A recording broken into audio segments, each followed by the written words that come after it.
Control chart is one of the 7 basic quality tools which is used to study how the process changes over time.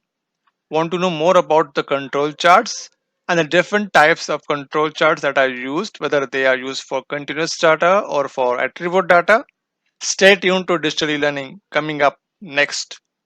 Hello and welcome to yet another video series from Digital e-learning, your one-stop solution for all your learning needs.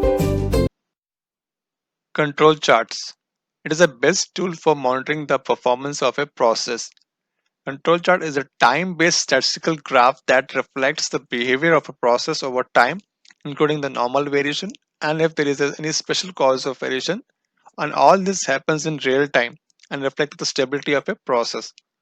It is basically used to determine if the process is within the statistical control or going out of control. You can use the process control to track the value of process over time. It is the best tool for monitoring the process performance. It contains the upper control limit and the lower control limit that are the statistical base which represent the voice of customer or process. They are also known as Shewhart chart, named after the Walter A. Shewhart, or the process behavior chart, and allows you to identify the following conditions related to the process that can be monitored. It helps you identify the stability of a process, the predictability of a process, identification of the common cause of variation, special conditions that can be monitored. Let us understand the elements of control chart.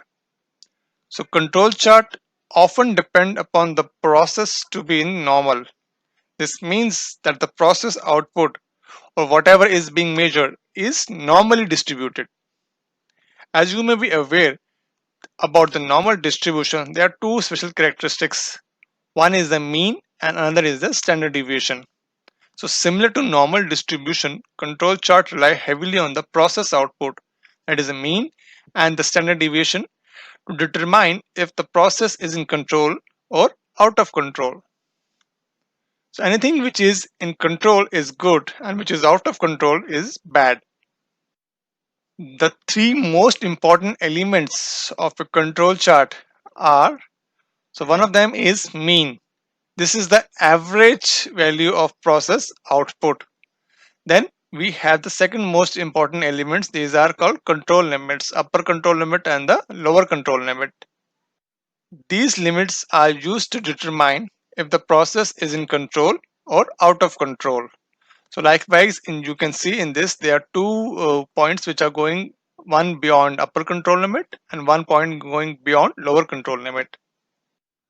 And if all the points fall within this limit, process is said to be in control. The last major element of your control chart are your axes. So we have two different axes. One is the x-axis and the y-axis. The x-axis for most control represents the things like units, subgroup or time. But the y-axis controls the represent the value you are measuring. This is your construction of a control chart or elements of a control chart. Selecting the right control charts. It is very important that you select the right control chart. Selecting the incorrect control chart might lead you to incorrectly analyze your data or miss some special cause variation or probably take action on the variation which you think is a special cause when actually it is a common cause. So control chart falls into two categories here. If it all depends upon what type of data you have collected. If your data type is continuous, that means a variable data. For example, like length, weight, or any weight height measurement which you are using on a continuous scale. And if your data is attribute, it can be in the form of defectives or defect, yes or no, pass or fail. So broadly, there are two main categories, one for continuous data or variable data and one for attribute data.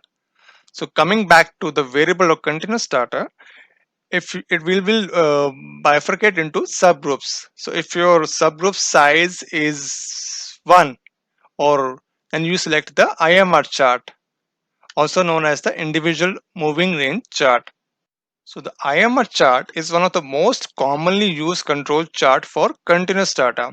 So it is applicable when your subgroup size is only 1. So in IMR chart, I chart is used to detect the trends and shift in the data, while the moving range chart shows the variability in the process. And if your subgroup size is more than 1 but less than 8, you will select the X bar and R chart, where the X bar chart is used to evaluate the consistency of a process averages by plotting the average of each subgroup, and the range chart, on other hand, plots the range of each subgroup. That is why range chart is used to evaluate the consistency of process variation. But if your subgroup size is more than 8, then you select the X bar and S chart, where S stands for standard deviation chart. So these are the charts we have discussed for variable or continuous data. Now we will talk about the attribute data charts.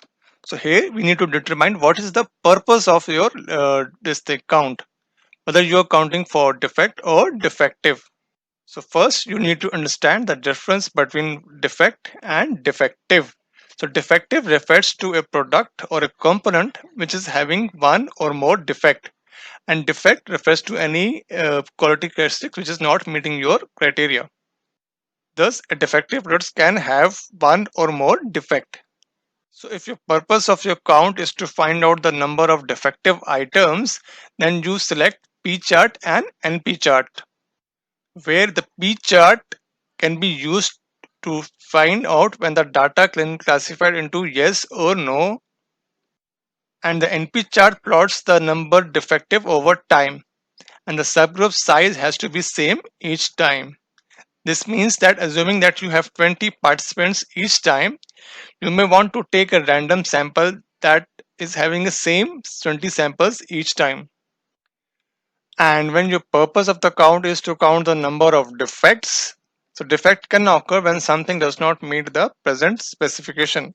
It does not mean the item itself is defective. So we have two get charts under defects. So one is C chart and another is the U chart. So C chart we have under this defects.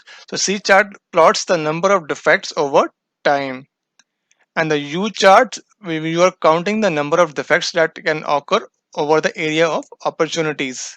So these are your attribute control charts. So if you want to understand when you want to use variable control charts and attribute control charts, you can refer to this figure. So that is all I have on this video. See you soon in my next video. Now you can follow digital e-learning on all the social media platforms like Instagram, YouTube, Twitter, and for our regular updates, you can join our Facebook and LinkedIn groups. I will share the link for all these in my description below. Thanks for watching digital e-learning. I hope you like this video. Don't forget to like and share this video with all your friends on all the social media platforms.